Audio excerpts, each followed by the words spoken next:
Hi, I recently bought this Accutrac 4000 in a non-working condition, and although I've started to clean it up a little bit, I did get it fired up, and the first thing that I noticed was that the speed controls were way off.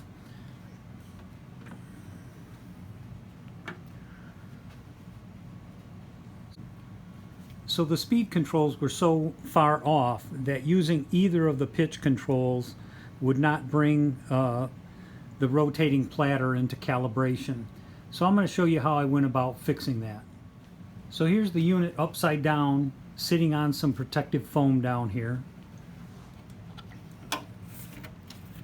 And once we remove the bottom cover, it exposes some of the electronic components we're going to need to service.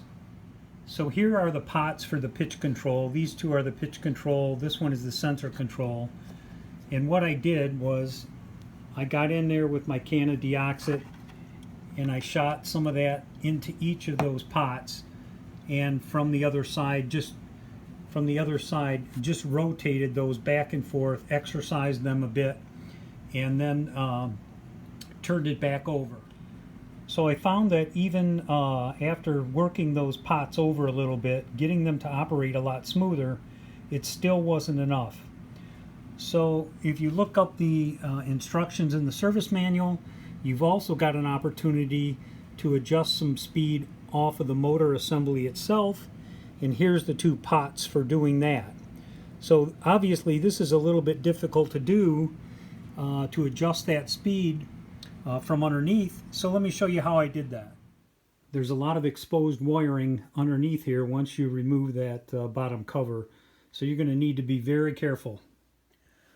So as you can see, we've got the turntable right side up again, reinstalled the platter and the mat, put power to it, and adjusted each of the pitch controls to their center position, and then turned the power on. And again, be careful underneath, there's a lot of exposed wires. But I went in from the bottom and I went up underneath to that motor control housing and adjusted the speed for both the 33 and the 45 until I got each of those to calibrate correctly with the neon light.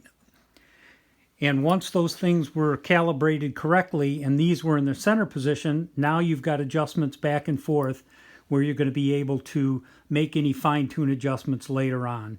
So hopefully the motor controls will be sufficient to keep this thing calibrated properly.